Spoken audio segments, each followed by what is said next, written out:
illallah wa asyhadu anna Muhammadan abduhu wa rasuluh. Allahumma salli wa sallim wa barik alaihi wa ala alihi wa ashabihi ajmain, amma ba'd. Hadratil kiram dumateng para alim ulama, sesepuh bini sepuh, tokoh masyarakat, tokoh agama sewilayah Kabupaten Sidoarjo, khususipun Kecamatan Krian, Desa Kraton, para pengurus pengawasan rutin di hari Minggu yang keempat, jamaah yang hadir kulluhum ajmain rahimakumullah. Alhamdulillah, dalam kesempatan malam hari ini kita masih diberikan Allah satu waktu untuk bertolabul ilmi, yang pada malam hari ini kita akan membahas tentang surat Al-A'raf, ayatnya ayat 9,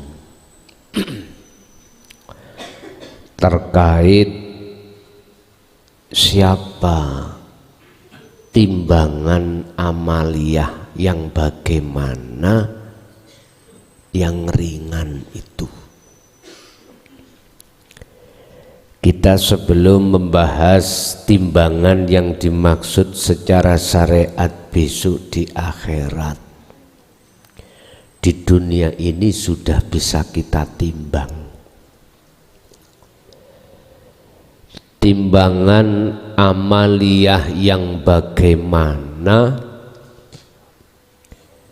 yang bobotnya itu ringan, bahkan tidak ada bobotnya sama sekali. Kalau surat Al-A'raf ayat 9 ini menjelaskan salah satu orang yang merugi besok di akhirat secara syariat, yaitu orang yang amaliyahnya ketika saat di dunia itu bobotnya ringan, sampai ringani rainek bobote. Wis, kita kaji ayat ini secara sudut pandang hakikat di dunia. Al-a'malu utawi biro-biro a'mal,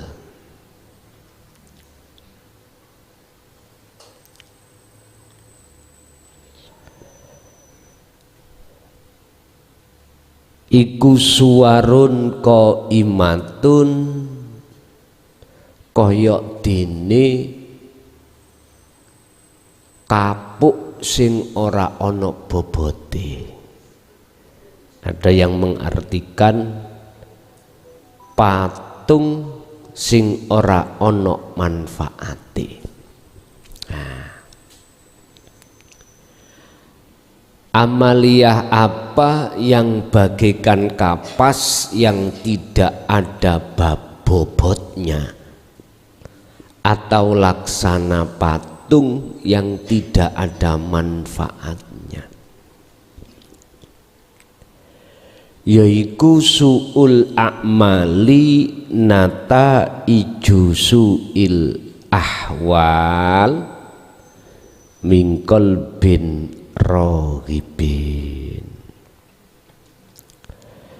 yaiku tatkala wong kuwi ibadah apapun tapi hatinya ini condong mengharap selain Allah. Apakah mengharap surga? Apakah pahala? Apakah menghadap biar diwahkan orang kalau kita itu disebut ahli ibadah. Lah ini amaliyah yang tidak ada bobotnya sama sekali, alias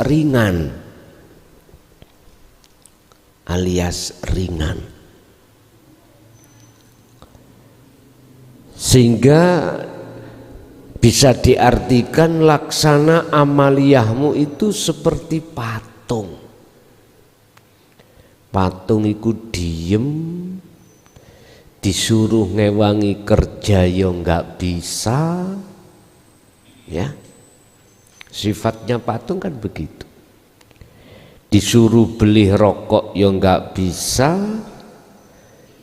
disuruh menghidupkan rokok ya nggak bisa, diem.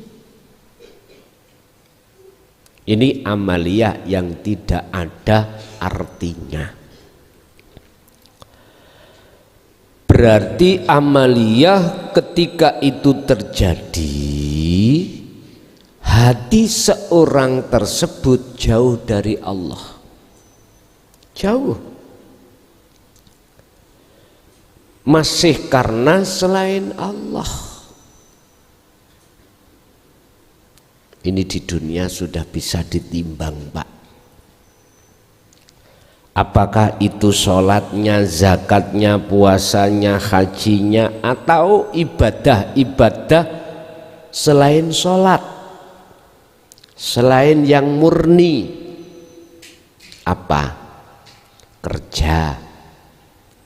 Nanti cak nyambut gawe, tak niati ibadah ngingoni anak bojo. Lah ngaten iki umume. Tapi di mata Allah tidak bernilai apapun. Nang diyu jilbaban putih sembarang putih, kumpulan istighoca.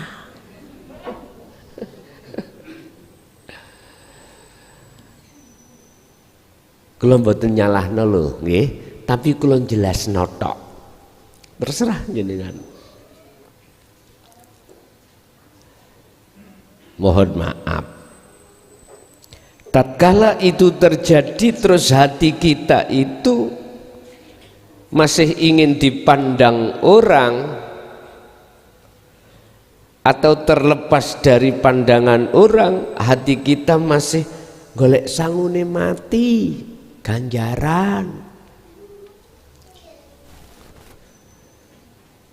Umroh, haji, ganjaran. Ganjaran niku lah makhluk to Bu nggih Pak nggih. Makhluk. Surga ya makhluk.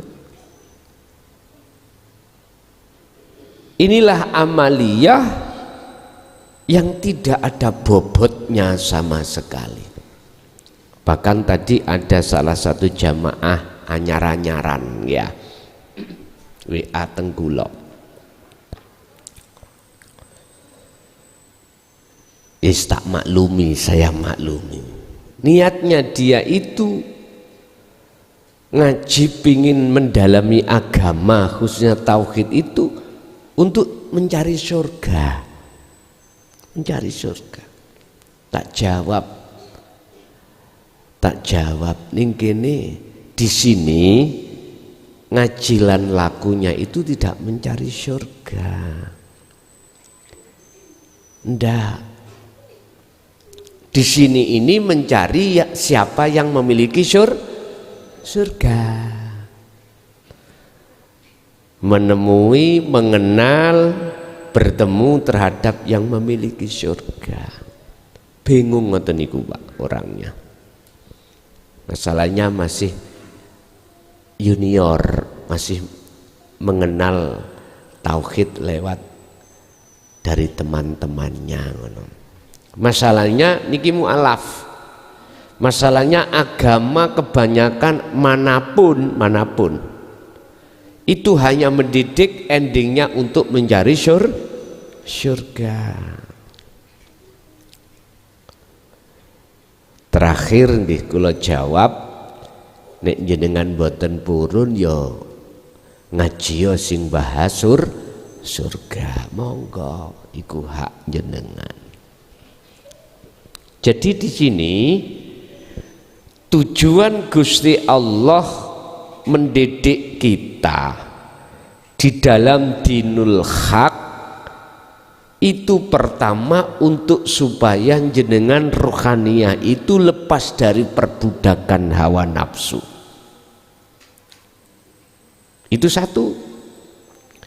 Nomor dua, supaya jenengan tidak teringgapi perbuatan-perbuatan yang ada unsur syirik terhadap Allah ketika bertemu Allah. Udah.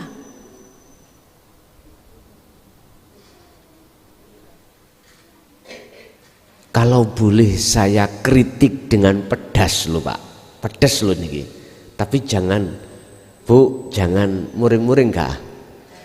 Jangan marah-marah, khususnya yang pemula. Umpomo saya itu melakukan sholat, terus hati saya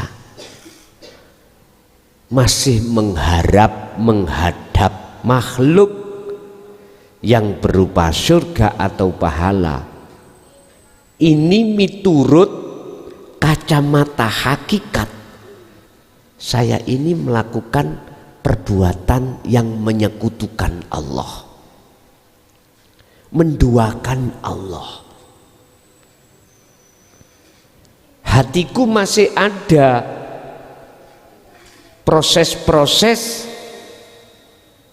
atau indikasi menyekutukan Allah. Makanya disebut syirik khafi kan, syirik yang jarang manusia tahu karena saking halusnya. Bukan miturut pandangan syariat, tapi pandangan hakikat. Bukan pandangan manusia, tapi pandangan Allah. Udah, berarti amaliyah yang tidak ada bobotnya sama sekali. Tatkala amaliyah Anda baik, amaliyah sing murni, sholat, zakat, puasa, haji, baca Quran dan lain sebagainya, atau tidak murni, masak, kerja, umbah-umbah, cuci-cuci, atau jenengan ke kamar mandi, itu tidak akan bernilai apa-apa alias zong indallah, di mata Allah, manakala keadaan ruhaniyah hati kita itu min qalbin rohibin.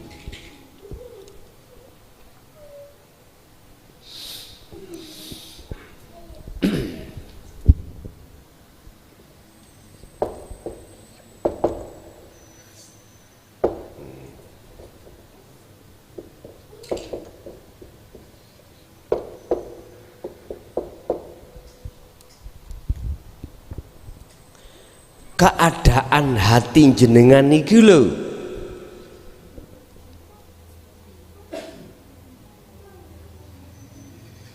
apa masih ada selain Allah,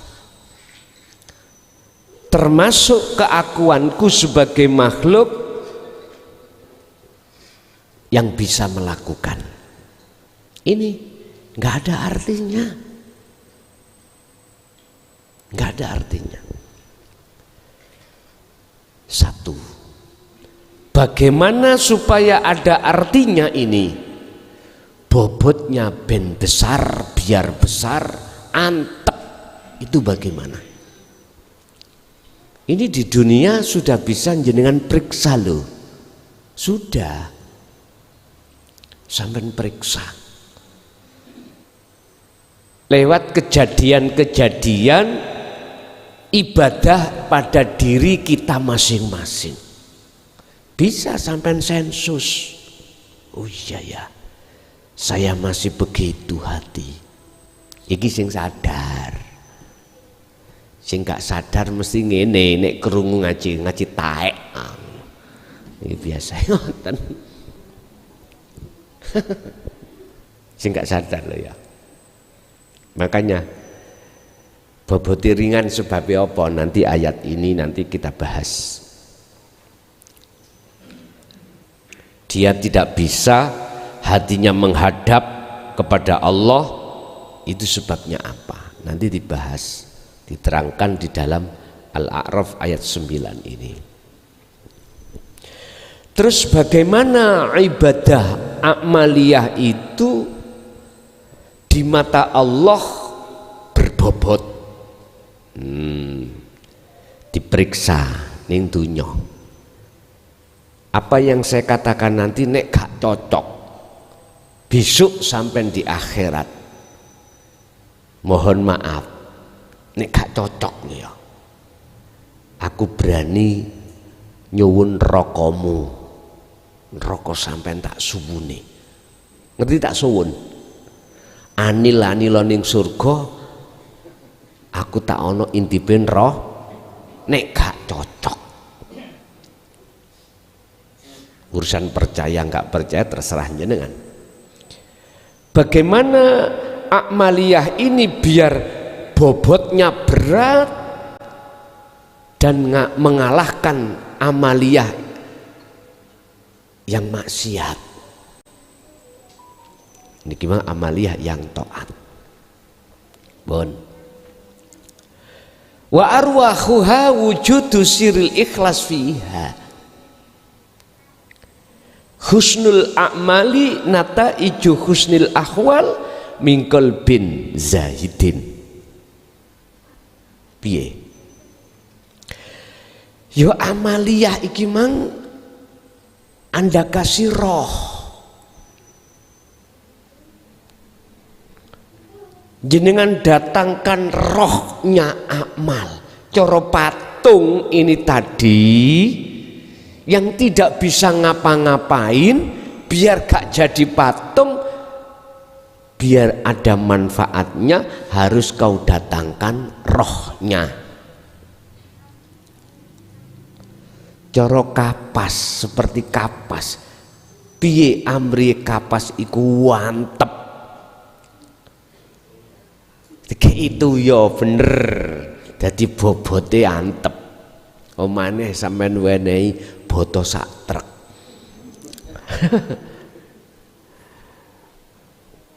Bobote antep iku bagaimana? Cara patung biar bermanfaat, bisa untuk mengambilkan itu, mengambilkan ini, bagaimana? Wa arwahuha utai roy amal ya, yaiku wujudu siril ikhlas fiha, wujude rahasiane ikhlas. Pundi rahasiane ikhlas? Nafi isbat. Dalam hatimu tidak akan pernah ngaku-ngaku apa yang muncul dan timbul pada dirimu bersumber dari dirimu. Udah, ini lepas. Kalau ini lepas, mesti sing terjadi dalam hatimu akunya Allah. Akunya hidup ini yang melaku ini, Bu. Bobote antep ya, ini toh yang disebut ketemu Allah liqa, ya ini toh yang disebut kahanan atau wilayah makrifat, ya ini.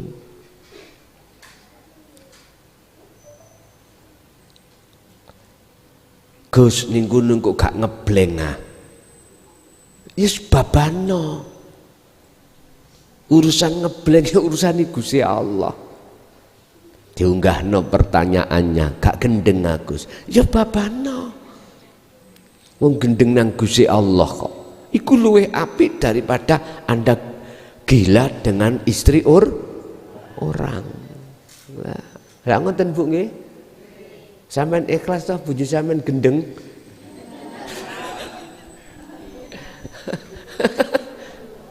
Pak lho pun ikhlas jenengan gendeng nang Allah maksudnya. Lho apa yang dimaksud gila pada Allah itu ngomel bukan ngoten. Bukan.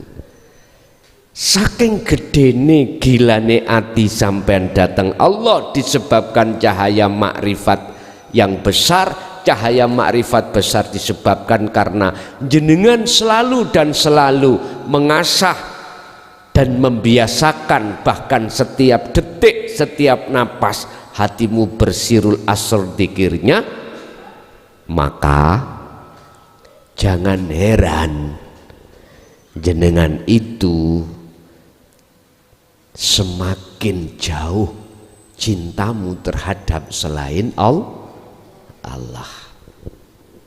Sebab rumusi Thomas Edison iku ngene. Siapa yang makannya tidak pernah berhenti, gak berhenti belas makan terus, maka pasti dia semakin kenyang. Siapa yang tidak mau makan, dia pasti semakin lapar. Artinya semakin jenengan ini terus makan, maka semakin jauh lapar kau tinggalkan. Siapa yang semakin menghadap, mendekat untuk bertemu Allah, maka dia semakin jauh hatinya, menjauhkan hatinya dengan selain Allah. Iki rumus Thomas Edison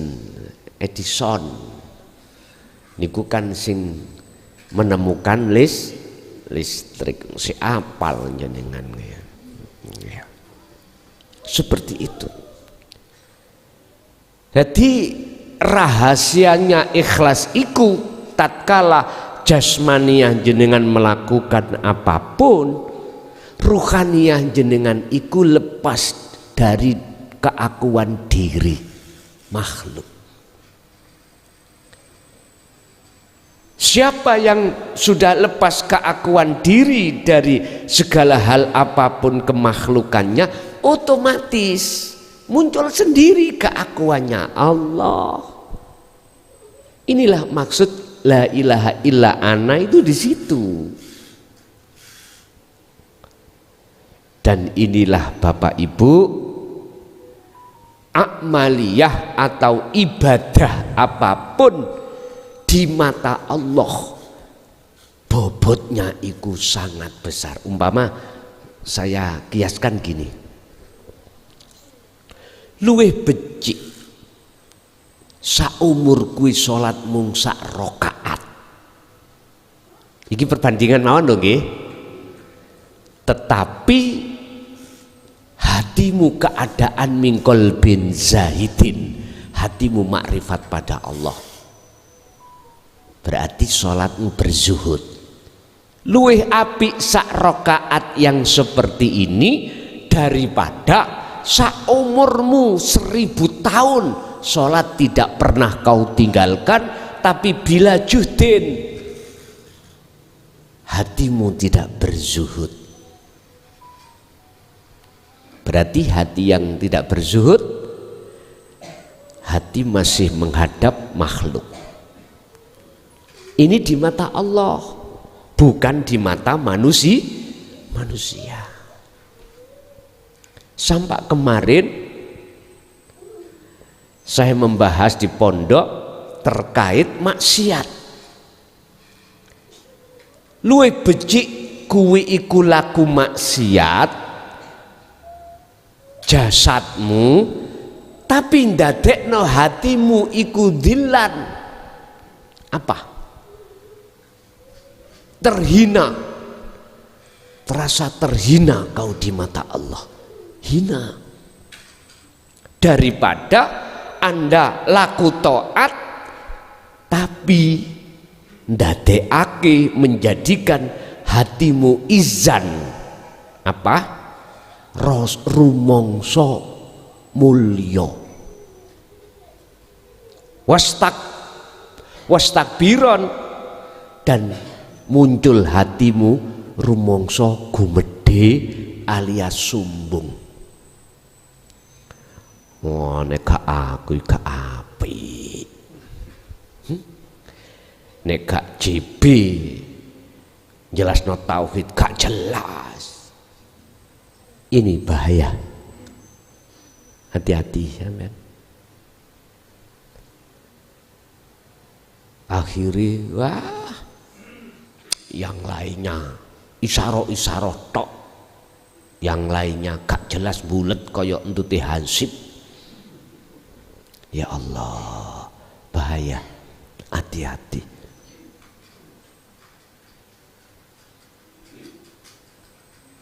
Hati-hati. Khusus bagi kita, hati-hatilah. Walaupun itu pengajarannya tentang dinut tauhid, ilmu kaweruh, ilmu untuk lepas diri dari perbudakan hawa nafsu, itu bisa menjadikan takabur dalam hati kita. Hati-hati ya kan. Makanya wajib jenengan ini mengerti dan paham sekaligus mengamalkan sirul asrar. Kalau tidak jenengan megang ini, udahlah siapapun kita, ilmu tauhid segudang akan menjadikan takabur hati kita. Apalagi yang masuk grup ya, niati sharing-sharing, akhirnya pecoan. Tahu pecoan? Pinter-pinteran. Wis nek kaya ngono cangkluno jeding HP-mu. Cangkluno jeding. Pun. Itulah gambaran di dunia ini sudah bisa Anda lihat amaliyah yang terjadi pada diri kita masing-masing, timbangannya itu ringan atau berbobot. Itu tadi jawabannya. Kalau tidak cocok ing akhirat tak songgonin rokom. Penak nggih? Bayu jenengan anil-anil ambek rokokan si Samsu. Kula dadi intipin rokok. Sampeyan saged nek gak cocok iku balekno nanggone hakim yang paling adil. Ya Allah, kula disesatno klason. Dulu sudah ngomong kalau nggak benar semua kesalahan yang nanggung klason. Nggih mohon maaf saya nggak salah. Nah, nang malaikati Ridwan yang ngono jawab. Kalau intipe, kalau duduk aku. Masuk. Klunu kula nang intipe roh berani saya. Nek ndase mlebu sumur ya buntute mlebu sumur ngoten ta? Lan terus piye? Ya diketok. Ndase cek mlebu sumur dhewe. Lah ngoten ta. Pun. Mengapa saya berani mengatakan ini? Semata-mata untuk menguatkan hati jenengan atas kebenaran, yang kebenaran itu datangnya hanya dari Allah. Yang bisa jamin itu Allah, makhluk itu nggak bisa jamin. Bismillahirrahmanirrahim. Monggo dibuka surat Al-A'raf ayat 9. Waman lan utawi sapane wong, barang siapa iku khofat enteng apa mawazinuhu timbangane man, barang siapa yang timbangan amaliyahnya itu ringan, faulaika mongko utawi mengkunu man iki nganggo nakirah Jadi ulaik iku marjee kudu jamak. Laman jangan sampai masuk dari sisi lafdi, jangan masuk dari sisi lafdiyah tapi maknawiyah. Jadi mengke jotok. Faulaika mongko utawi mengkunu kabeh man akeh ngoten lho. Nek sampean kembali kepada man itu dari sisi lafdiyah mufrad jadine. Nek man sampean ambil nakirohnya akhirnya jadi jamak. Rupane ulaik ya kuwi alladzina wong akeh.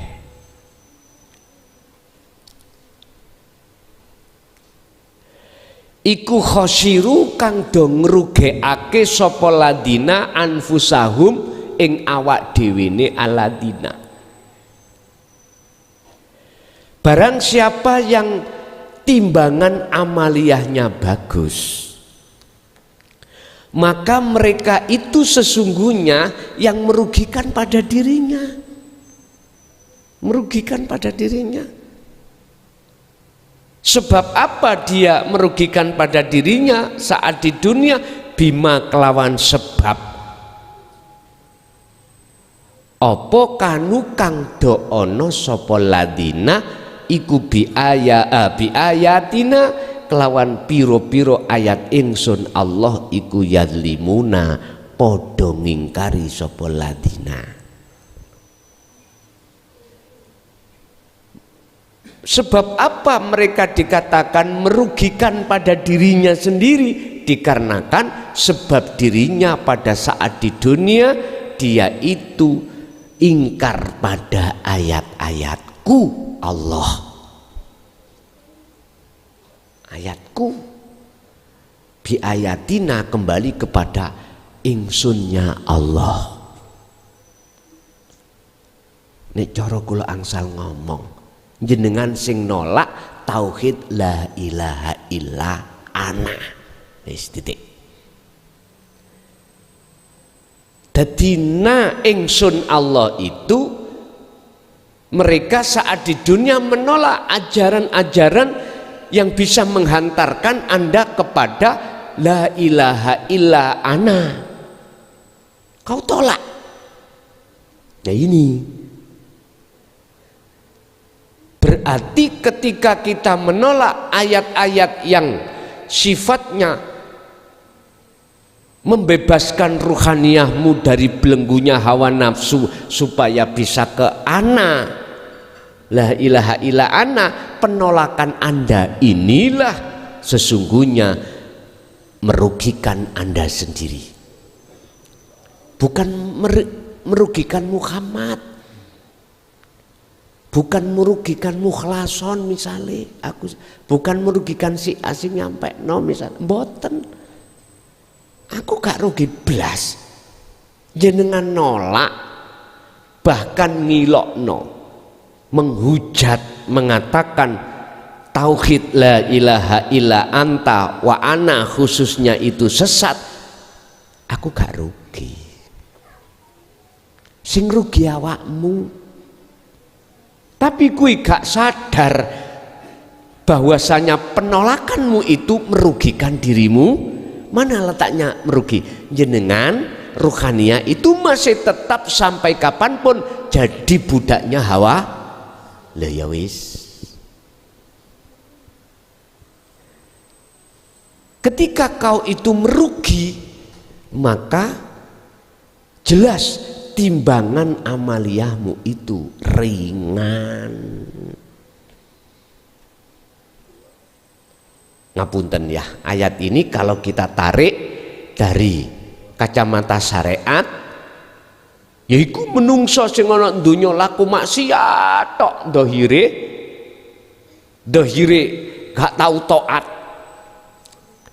woro-woro dikongkon disuruh untuk sedekah jariyah, masjid iki butuh uang ngalih, sing woro-woro ya ngono.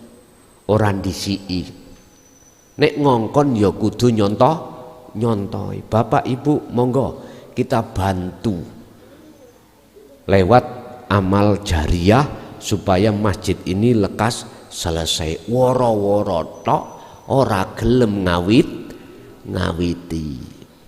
Akeh ngoten niku. Banyak ngoten niku. Nek Rasulullah badan tidak kebanyakan woro-woro. Apa? Nek Rasulullah itu tidak banyak mawaidul hasanah, tapi beliau itu kebanyakan uswatun hasanah. Kasih contoh. Jadi mboten kebanyakan ngongkon mboten, tapi kasih contoh.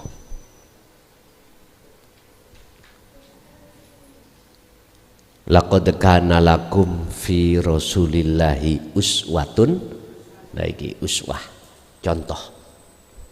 Jadi sebelum ngongkon wong kholwat, ya kudu kholwat dhisik, ngoten lho. Kholwat dulu. Menyuruh seseorang berlaku hatinya menghadap Allah, ya kudu menghadap langkung rumiyin. Kasih contoh, ngoten. Bon. Berarti olehnya amaliyah timbangannya itu ringan karena mereka itu menolak pada ajaran Rasulullah di jalur dinut tauhid. Kalau ayat ini bima kanu bi ayatina yazlimun, disebabkan karena mereka itu mengingkari ayat-ayatku, kata Allah. Ayatku diingkari. Lah, maksud ayat-ayatku itu gimana toh? Apakah ayat yang tertulis saja ini? Bukan, Pak. Ada ayat yang tercipta, ada ayat yang tersirat. Apa sih ayat itu artinya? Tanda. Tanda. Maknane ayat, makna artinya ayat itu adalah tanda. Ono kilat, tanda apa? Nah, syariat mesti mengatakan bledek. Tanda, ada tanda. Gluduk, petir, mendung, tanda apa? Mau hujan. Iku umum. Jarang hati manusia itu ketika melihat tanda itu dia bisa sampai pada yang ditandai.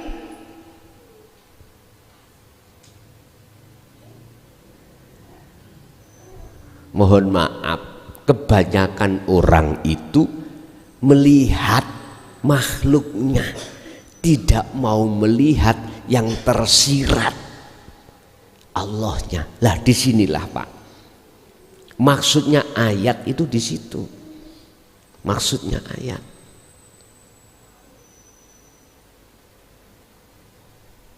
Mengapa demikian karakter kita sebagai umat manusia kok condongnya terhadap makhluk? Karena pendidikan yang diajarkan, doktrin yang didoktrinkan itu kebanyakan kulit saja. Wis titik.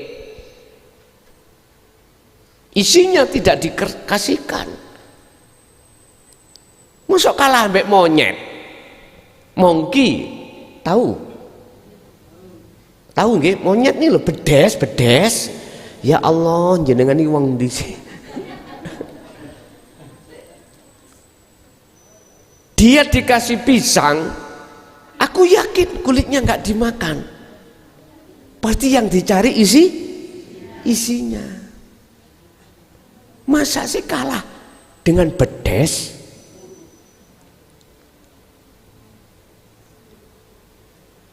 Bedes ngasih pisang pada anaknya gak mungkin. Kulitnya yang dikasihkan isi. Kita manusia Pak, Bu, justru yang dikasih akal.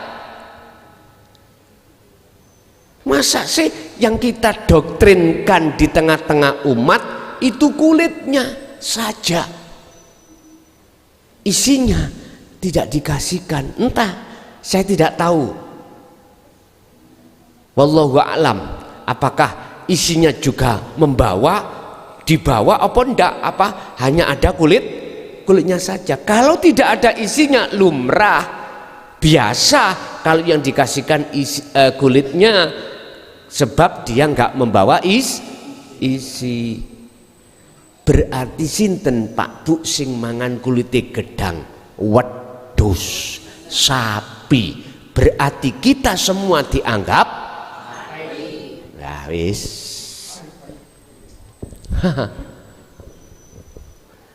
Kalau niki ngeritik tapi bangun, maksudnya itu. Ya toh, ojo mangkel dhisik. Aja mboten sing iso nrimo. Coba sing gak iso nrimo lak misuh-misuh. Lho estu. Niku memang ayate ngoten. Pun Bapak Ibu, dengan adanya ayat ini tak tarik satu kesimpulan, sebelum kita menghadapi satu kejadian yang mesti terjadi setiap diri kita, yaitu kematian, maka timbanglah amalmu dulu sebelum nanti ditimbang oleh Allah. Periksalah keadaan ruhaniyahmu di mata Allah sebelum nanti Anda diperiksa oleh malaikat mungkar nakir dan seterusnya. Saya di desa itu Pak Bu ya, ada istilah pemeriksaan buku-buku yang isinya anggaran-anggaran yang dari pemerintah iku ben tahun setiap tahun. Ada pemeriksaan dari instansi pemerintahan yang disebut inspektorat. Inspektorat itu petugasnya itu mengerti tentang hukum. Apakah benar desa A ketika melakukan mentasarufkan anggaran-anggaran dari pemerintahan itu benar ataukah justru ada penyelewengan? Inspektorat itu tidak hanya memeriksa secara administrasi buku-buku itu ndak, tapi juga di lapangan sesuai enggak? Itu inspektorat. Jikalau kita lolos dari pemeriksaan ini, alias coro hasil biji itu, bijinya itu bagus, gak mungkin akan naik terhadap instansi hukum di atasnya,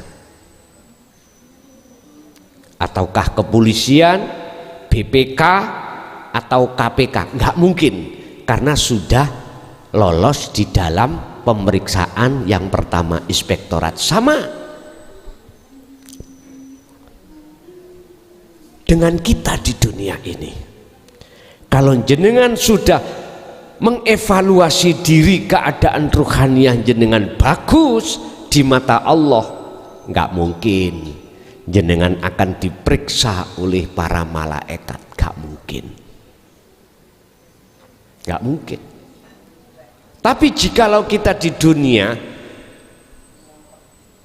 tidak mau memeriksakan diri dikarenakan culas, curang, tidak amanah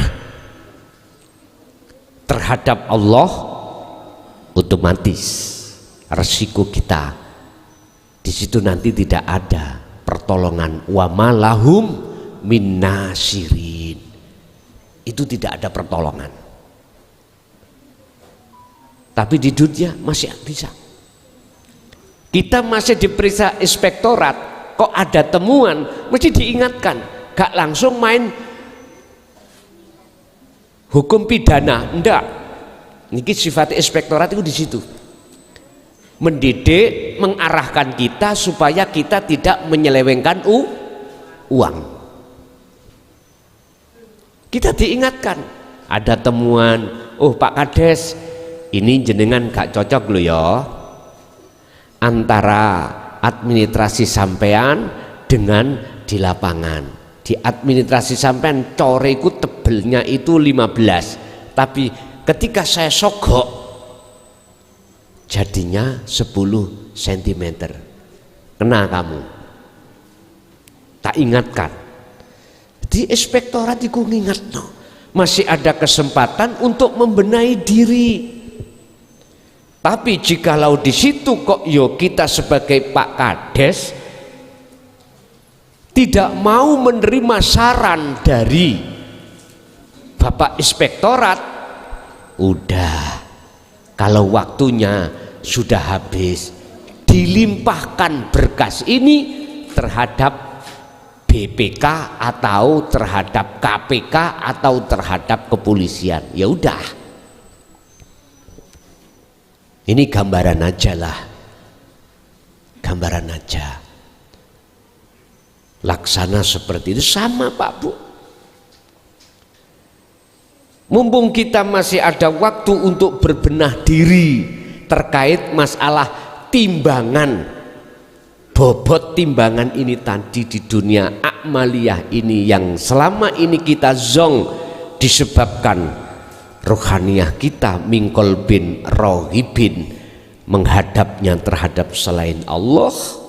Udah, lekas benahi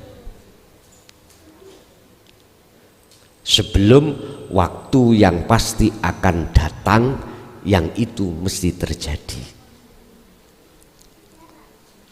Bapak Ibu hadirin jamaah rahimakumullah, kesimpulan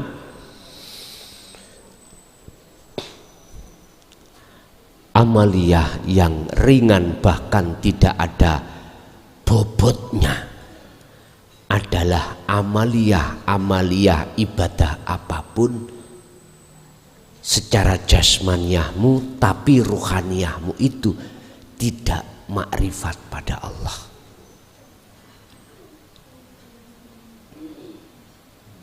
Tidak bertemu Allah, tidak condongnya pada Allah.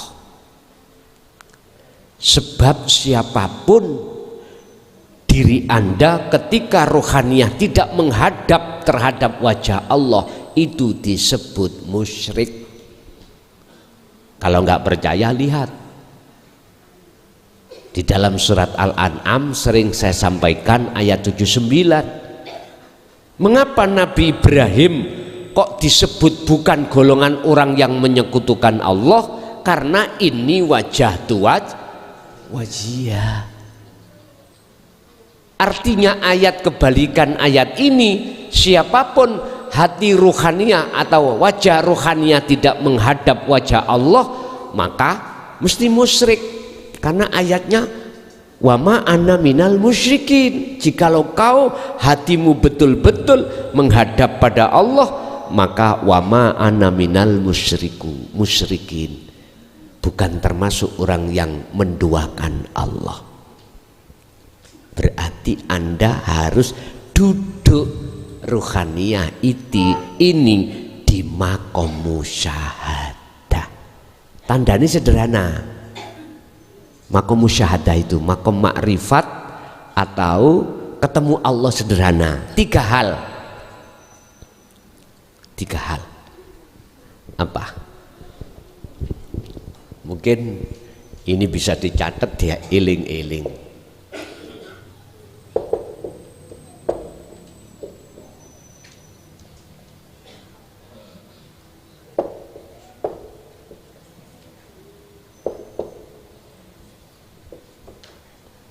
La yarawna li anfusihim syai'an. Ini pertama. Yang kedua,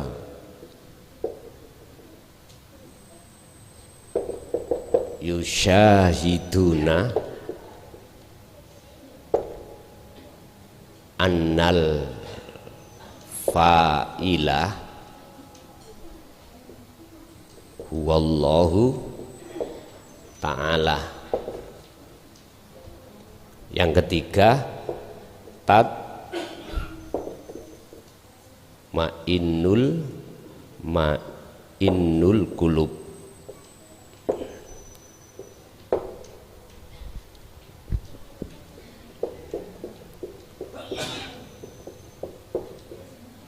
Fa'ilah wallahu ta'ala.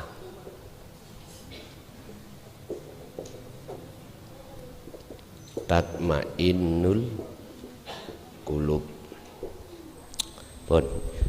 Tiga hal yang mendasari kalau ruhaniyah jenengan itu dikatakan liqo, ketemu Allah. Apa?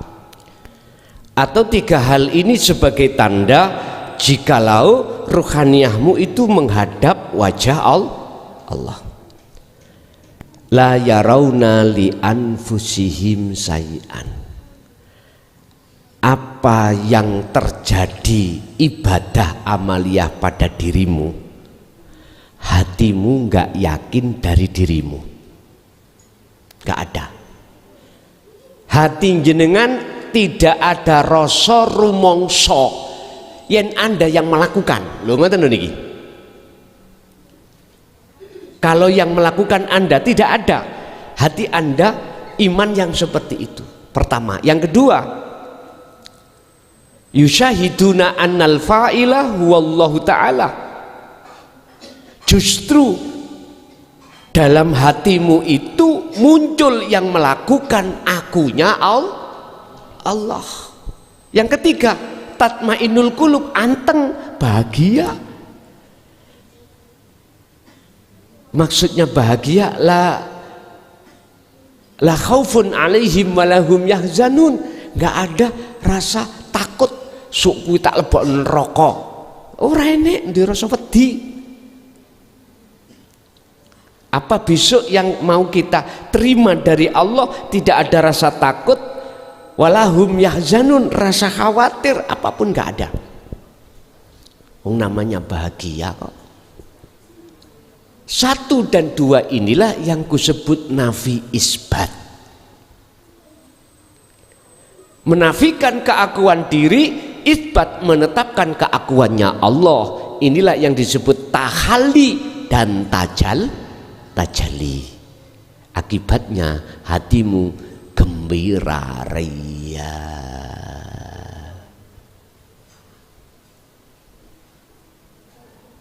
Gembira. Ambek gembira niku napa ya? Yes gembira, saweneng ngoten lho. Saweneng karena bertemu. Jenengan mawon kalau ketemu kekasih jenengan gembira mboten? Gembira. Makanya jenengan ojo dipaido apabila kita punya anak kita laki atau perempuan terus saweneng ambek bojone sampai bantah dengan pesan-pesan kita karena dirinya itu kadung seneng nang garwani. Jari garwani, "Dek, milih aku apa milih wong tuamu?" Aku nyarano, ayo gawe omah dhewe. Lah wong tuane nyarano, dikongkon disuruh untuk jadi satu di rumah orang tua. Pilih mana? Kalau kau pilih orang tuamu, pulang kok. Apa jenenge? Saya tak keluar. Kalau kau pilih saranku saya, mohon maaf, ayo ikut saya keluar. Berarti kita harus bikin rumah sendiri. Wis ta, nek garwa sampean milih jenengan sebab seneng, kalah wong tuwa nggih napa mboten? Kalah. Sampai diintimidasi wong tuwane. Nyun sewu, duka wonten apa mboten iki? Kuwi nek milih bojomu wis tak coret teko kakak, teko ahli waris. Ada orang tua seperti itu. Karena saking mangkeli, mungkin ngoten. Bapak Ibu hadirin sama. Kalau jenengan sudah jatuh cinta kepada Allah yang sebenarnya yang ada pada diri jenengan, nggih mohon maaf Pak Bu, mohon maaf, apapun kemewahan, kemagligaan, kesenangan kehidupan dunia nggak bisa ngalahkan, nggak bisa ngalahkan. Jenengan akhirnya Allahu waliyul ladina amanu yukhrijuhum minadh-dhulumati ilan nur, yang kau jadikan kekasih, sandaran, cara apa ya, imam, sebagai pokoknya tumpahan segala-galanya hanyalah Allah. Ini iki tandane wong gendeng iki ana kenten iki. Wong gendeng. Mas, ayo nyambut gawe sing temen cek cepet sugih. Jenengan kok ya ning ati sing lanang gak greget dengan kesenangan kemewahan duniawiyah. Greget ati sampean iku mung dateng Allah. Tidak dik, wis cukup ngene aku bahagia. Lah. Nggih mohon maaf. Nyambut gawe minangka rok-rok kasem. Rok-rok kasem itu apa, Pak? Enggak tentu lah ngoten nggih. Niku wong wedok grawegeten ngoten nggih. Umume njaba nek wong wedok mriki mboten kok kula kinten. Mboten. Napa? Mboten beda? Oh. Ibu bapake lho Bu sing ngomong ngene kula. Bon, Bapak Ibu hadirin, kesimpulan materi pada malam hari ini, mumpung waktu kita masih ada, bila mana bagi panjenengan yang belum menerima dinul haq alias masih mengingkari, saya hanya sekedar mengingatkan aja. Terimalah dinut tauhid, ayat-ayat Allah yang bersifatkan la ilaha illa anta wa ana, hakikat makrifat, sebelum datangnya satu kepastian. Jikalau Anda mau menerima, hati sampean membenarkan ayat-ayat tersebut, maka tidak akan masuk pada golongan alladzina khasiru, orang yang merugikan dirinya sendiri. Karena jenengan sudah yakin ayat-ayatnya Allah itu benar dan jenengan amaliyahkan. Bapak Ibu hadirin, sebelum masuk pada sesi tanya jawab, khususnya kita yang hadir di sini masih Syawal, barangkali di antara kita semuanya suami istri, anak suami, anak istri, barangkali saya dengan jenengan banyak kesalahan. Saya pribadi nyuwun agungi pangapunten nggih. Sami ugi kali kula nggih ngoten, pintu maaf selalu terbuka. Pun monggo barangkali ada yang perlu ditanyakan, kami persilakan.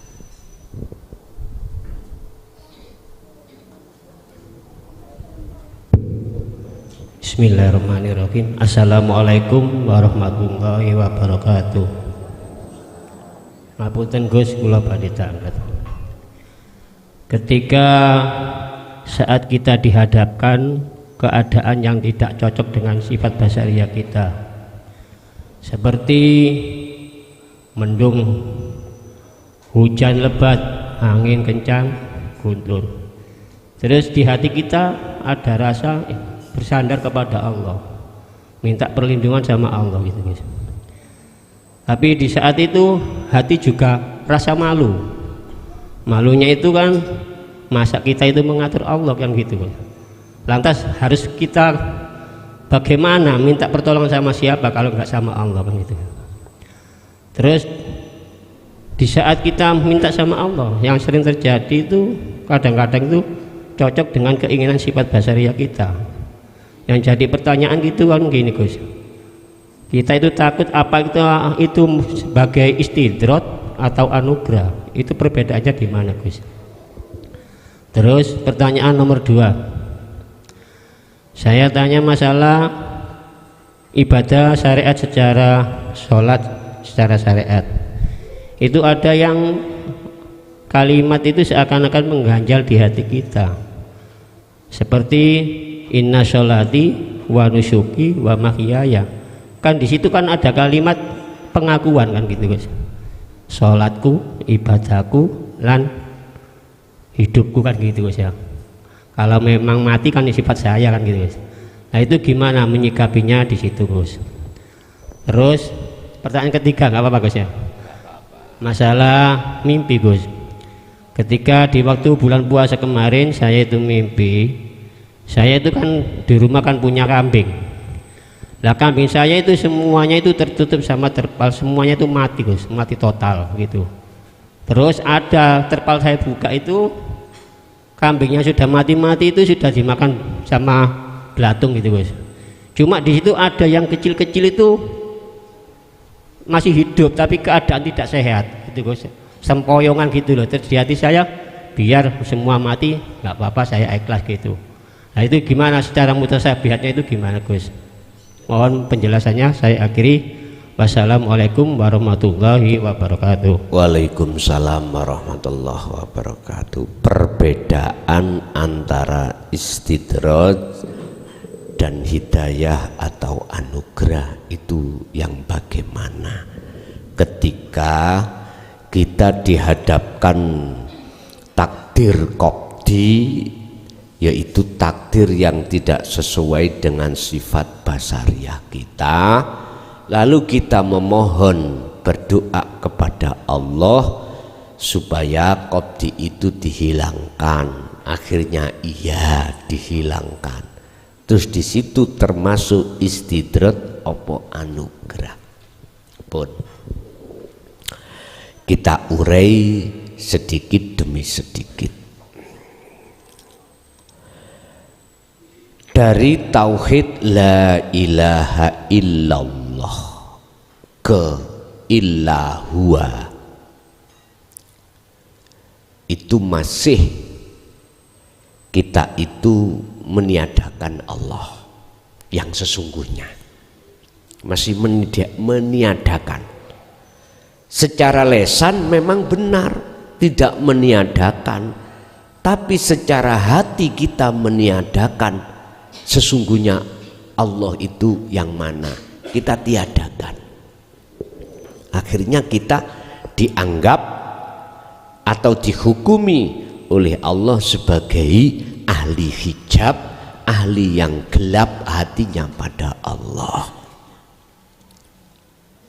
Lah, disinilah Bapak Ibu, siapapun kita, yang menang itu sifat basariah. Berhubung nggak cocok, ada keinginan untuk keluar dari itu. Lalu kita bicara tauhid berikutnya, yaitu di makom muraqabah. Allah sudah terasa dekat, berarti la ilaha illa anta. Di su'aul basirah tapi belum ke ainul basirah, Allah masih terasa dekat. Ini juga masih ada dua, tapi sudah tidak seperti yang kelas sebelumnya tadi. Tapi ini masih ada dua antara khalik dengan makhluk. Cuman si makhluk sudah ada di dalam ruhaniyah itu, Allah terasa dekat tapi belum ketemu, belum liqa. Loh, ketika menghadapi menerima takdir qadhi, ketika berdoa meminta memohon hanya pada Allah, iyyaka na'budu wa iyyaka nasta'in, hanya kepadamulah aku menyembah dan juga hanya kepadamulah aku minta pertolongan, karena selain dirimu itu tidak bisa menolong. Allah sudah terasa dekat, terus dikabulkan. Qobdi gak jadi datang. Apakah ini termasuk istidrot, penglulu, digonggung Gusti Allah? Apakah ini hidayah, petunjuk untuk ke Ainul Basyirah, ketemu Allah? Jawabannya tergantung ketika jenengan wau berdoa. Maksudnya gimana? Gini, ketika jenengan iku berdoa kok Allah itu terasa dekat, dirimu berarti masih ada, maka ini istidraj. Tapi kalau hati panjenengan tadi keakuan diri sudah tiada alias lepas, hanya keakuan Allah, sehingga Allah memakai sifat jaiznya merubah kondisi sikon yang asalnya hampir datang qobdi akhirnya tidak datang, maka iki hidayah, ini anugerah. Inilah yang kusebut Anda berjalan di atas jalan Allah, ansabilillah niki secara hakikatnya. Bon, itu yang satu. Terus yang nomor dua apa tadi Pak?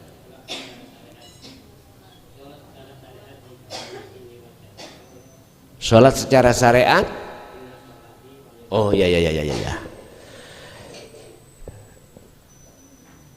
Inna sholati sak temene sholatku. Iku ayatnya iku kembalinya pada makhluk. Lah ngoten nggih. Wa nusuki ibadahku. Wa mahyaya lan uripku. Iki kembalinya ke makhluk. Wa mamati lan matiku. Iku lillahi kagungani Gusti Allah. Kebanyakan itu Pak, menungso iku kakean cocok gak cocok ambek isine hati.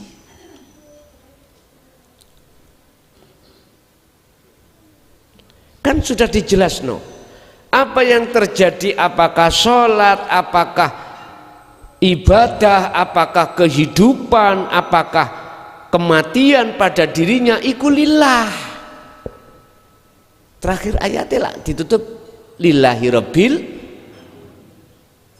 yang memiliki iku adalah Tuhan, lillah kedue Allah, rabbil ngalamin kang mengerani alam kabeh. Berarti wae Gusti Allah. Lesan kita ngomong ngoten, tapi hati kita masih ngakoni sholatku. Lah ngoten nggih. Apa sebab? Karena bimakanu bi ayatina yazlimun. Karena kita ingkar dari ayat-ayat Allah. Ayat yang mana? Ingkar dari dinut tauhid. Inilah persoalannya. Sehingga apa yang ada di lesan dengan di hati ini enggak sama. Di lesan kan sudah ngomong, apapun sholat yang ada pada diriku, ibadah, hidup, kematian, iku lillahi rabbil alamin, kemilikane, kepunyaane Allah, yaitu Tuhan yang menguasai segenap alam. Jelas. Tapi praktek hati kita tidak seperti itu. Pun saiki diunggahno. Kalau semua milik Allah, saya yang nggak paham, wama mati, mosok Gusti Allah mati. Lah ngoten nggih? Niki kula sing bingung niki. Nek salat iku wae Allah, ya paham. Ibadah kabeh iku sangka Allah, ya. Urip wae Allah, ya. Mati. Lho mosok Gusti Allah mati. Niku kula bingung. Pun cek gak bingung, wis ngombe kopi sik. Ya. Ngeten lho, Pak.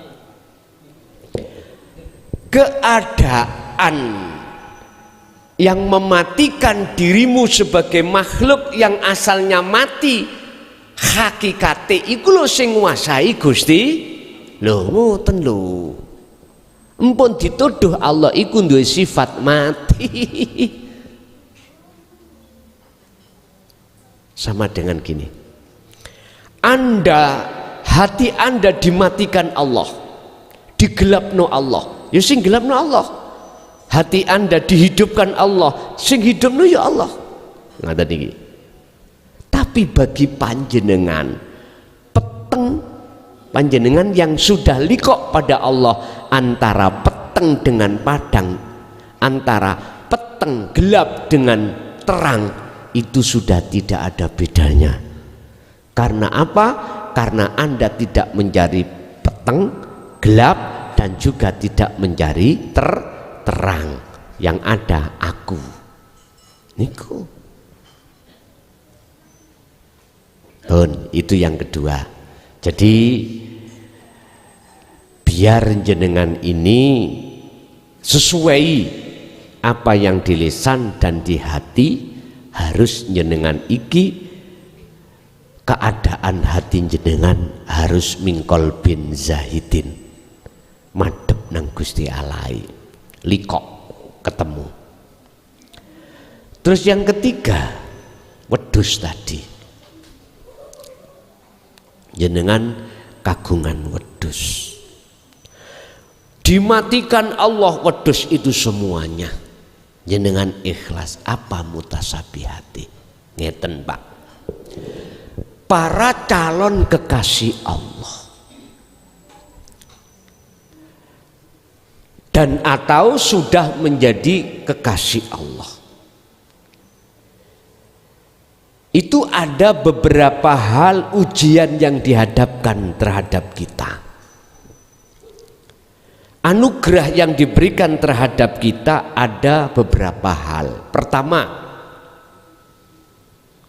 iki saya menjawab bagi jamaah junior ataupun senior yang sudah bertanya, bahwasanya ketika saat saya masuk belajar dan mengamalkan dinu tauhid Gus, ujianku tambah berat, tambah berat. Jawabku ya mek ngeten, keteru hawamu. Ngoten. Baru tahu ta. Calon kekasih Allah dan kekasih Allah itu mendapatkan titel derajat yang paling tinggi niki nggih mboten mudah. Mesti diuji Allah terlebih dahulu. Nyun sewu, ujian antara si A dengan si B kadang juga tidak sama. Kalau ini betul-betul minhumul mukhlasin, sebagian di antara golongan yang dipilih oleh Allah, ketika jenengan sugih kok dadi melarat, ketika Anda dulunya itu menjadi orang mampu kok menjadi orang yang tidak mampu, mengertilah bahwasanya miturut hitungan Allah yang nantinya ini akan menjadi anugerah Allah jikalau tidak dimatikan kambing-kambing itu, maka hati kita disibukkan mikir urusan kambing. Ngaten niki. Yang kaya menjadi miskin, yang pengusaha menjadi bangkrut, yang asalnya punya jabatan sekarang nggak punya sama sekali. Mengertilah wahai kekasih Allah, Anda itu diselamatkan Allah dari pengaruh kehidupan kesenangan duniawiyah lewat hal yang diambil oleh Allah. Satu, itu anugerah. Yang kedua, malah kebalikan. Asale melarat sak joki. Nah, sak joki bahasa Indonesia apa, Pak?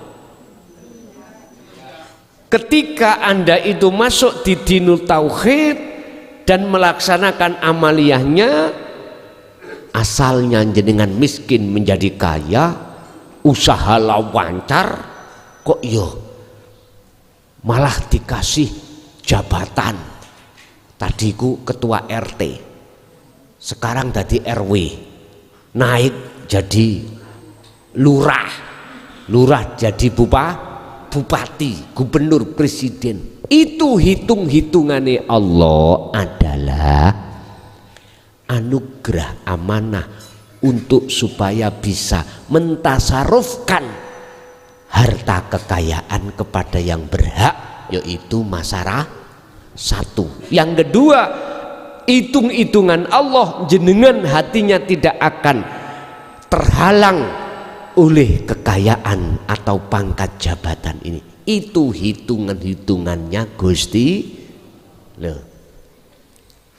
Terus kita ada di mana? Ya wis urusannya Allah. Kita nggak usah ikut campur di wilayah Allah, itu nggak usah. Yang penting kita adalah fastaqomu, teruskan, asahlah zikir yang menjadikan dirimu bertemu aku selalu, terus, hanya itu.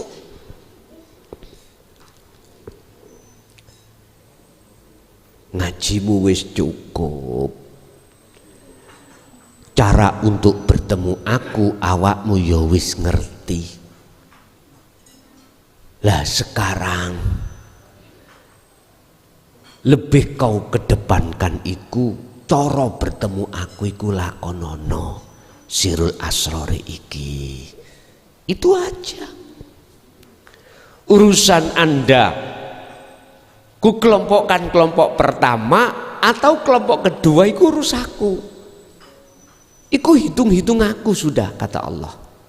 Mengapa si A malah dijadikan orang nggak punya, si B malah menjadi orang yang punya secara dohir? Lah, itu sudah ada hitung-hitungannya Allah. Betul-betul wa minhumul mukhlasin, mesti seperti itu. Sehingga kekayaan, kemewahan duniawiyahnya, jabatannya, hitungannya Allah tidak akan menjadi penghalang persoalan ruhaniyah jenengan kepada Allah, enggak akan. Rabbana atina min ladunka rahmah wa hayyi lana min amrina rasyada. Justru kemewahan duniawiyahmu itu kau jadikan sebagai kendaraan ruhaniyahmu untuk selalu bertemu Allah. Umpama dadi wong sugih gak wedi kelangan sugihe. Umpama jadi kepala desa gak takut kelangan kepala desane. Umpama dadi bupati ya gak khawatir kelangan bupatine. Karena apa? Sudah jelas, inna sholati wa nusuki wa mahyaya wa mamati lillahi rabbil ngalamin. Nek wong kulonan kan dipepet to Pak, ngalamin. Jari sing ahli tajwid, Gus Qur'ane keliru kabeh.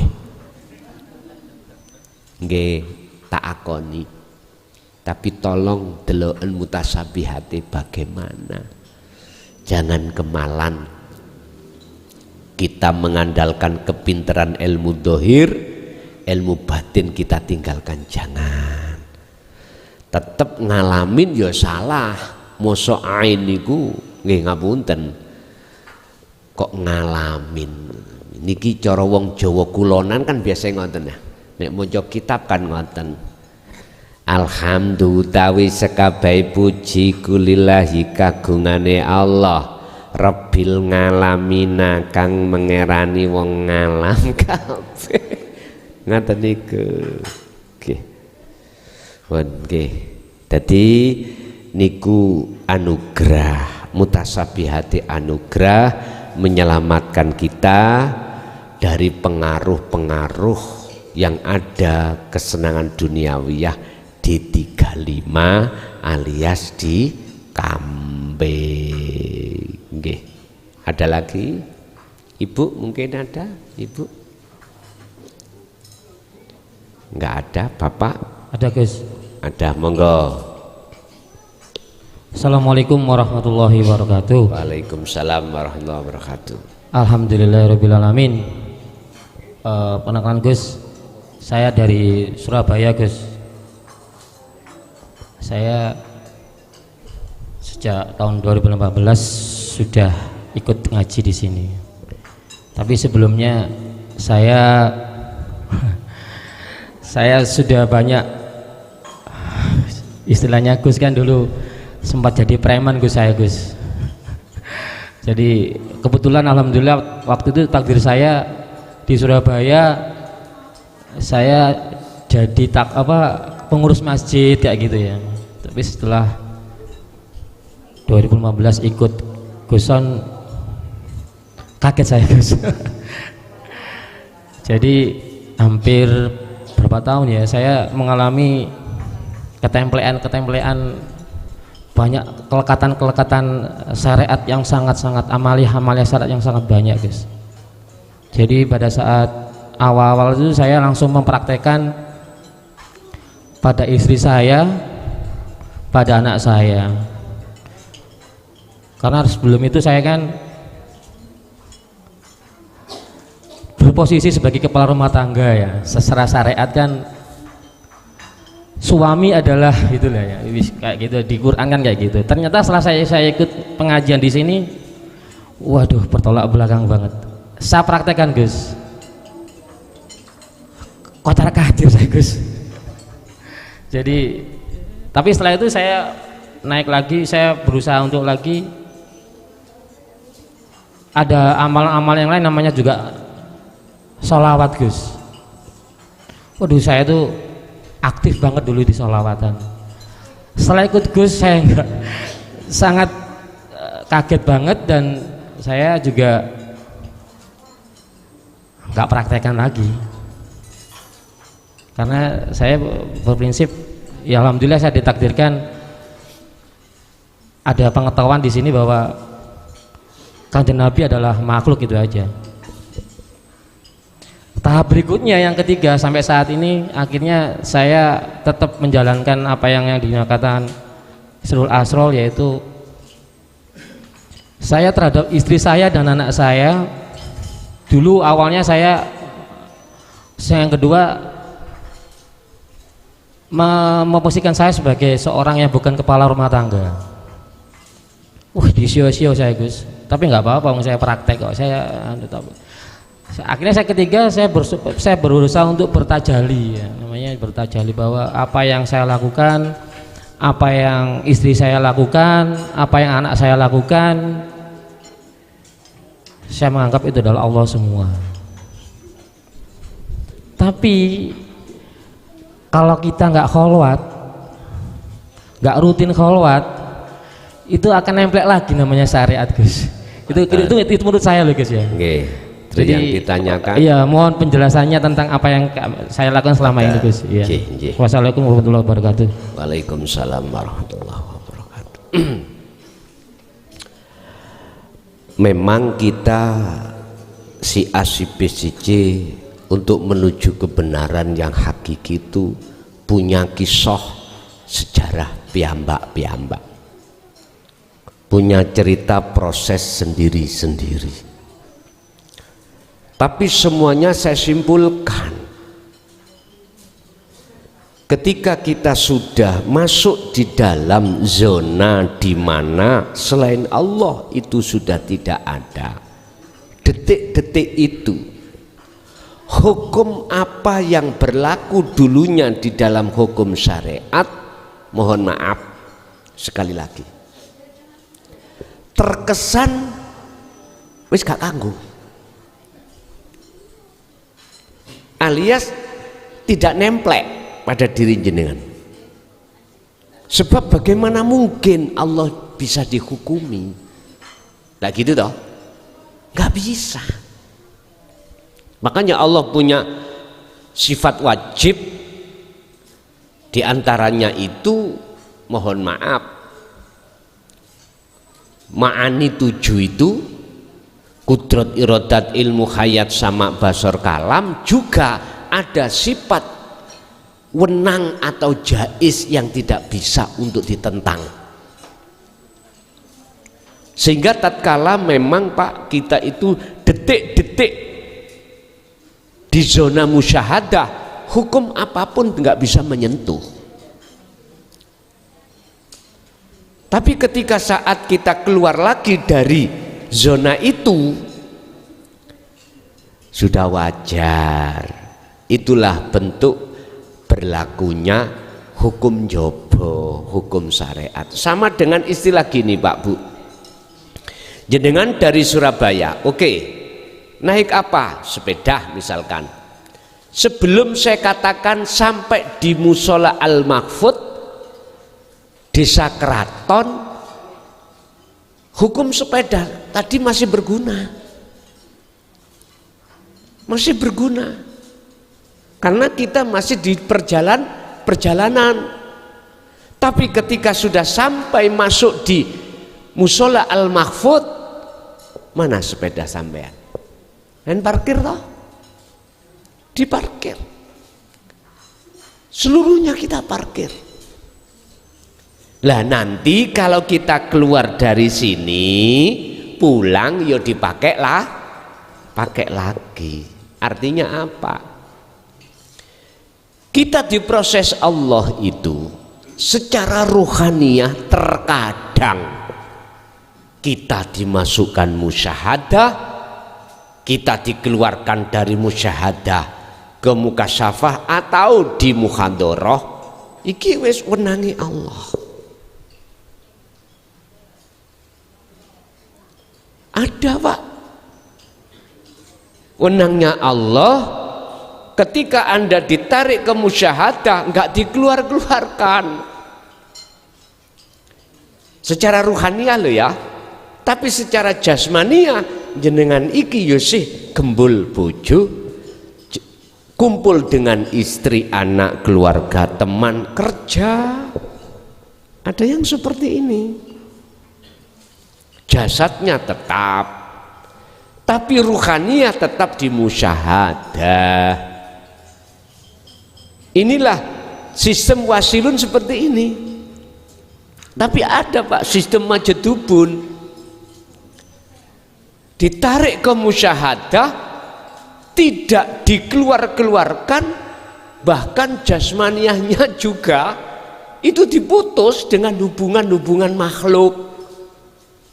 Tidak tahu ini istri, anak, suami, teman, kerjaan. Secara jasmaniah jenengan itu sudah tidak berlaku lagi itu. Ada yang seperti ini. Berarti ketika jenengan masuk sepeda diobong, wis gak dipakai maneh, wis gak pakai sepeda maneh. Yang pertama dipakai lagi.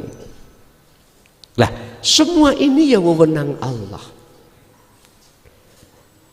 Saran saya bagaimana? Kita nggak bisa milih antara satu dan yang nomor 2, nggak bisa milih.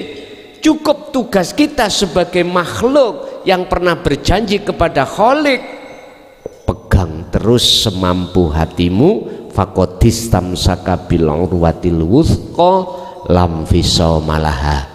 Talinya Allah, talini urip sing disebut rasa iku, talini urip antara roh dengan hidup, talinya itu disebut rasa. Iman itu, dzikir itu. Itu aja. Biarpun orang berkata lain, silahkan.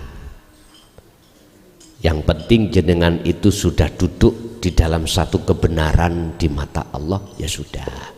Itu saran saya. Memang Pak, kalau kita tabrakno ajaran ini nang di tengah-tengah umum, tahu wabraan pol, bertolak belakang seperti itu. Karena apa? Karena orang umum memandang makhluknya, sementara kita memandang Allahnya. Begitulah. Oke, masih ada lainnya? Cukup. Terakhir, mohon maaf saya kalau tahun dulu dengan sekarang nggak sama. Waktu demi waktu dulu saenake dhewe, kalau untuk mulai tahun ini saya agak dikeker dening Gusti Allah waktu. Jadi cara ngaji tidak seperti dulu, Pak. Dulu nggak ngerti waktu, sekarang agak dikeker. Cuman di situ apa maksud Allah? Ya udah, sampai tafakuri sendiri mengapa Allah kok ya ngelongi, mengurangi waktu-waktu kita bertaklim muta'alim. Kalau boleh saya jeblosno sithik ae, iku tetanda harus lebih kau besarkan praktek dzikirmu. Ngoten lho nggih. Nggih, monggo kita tutup sarana Fatihah. Semoga apa yang telah diberikan Allah ilmu tadi estu membawa satu dampak positif terhadap kita di mata Allah dan keluarga kita ila yaumil qiyamah. Lahumul Fatihah. Bismillahirrahmanirrahim.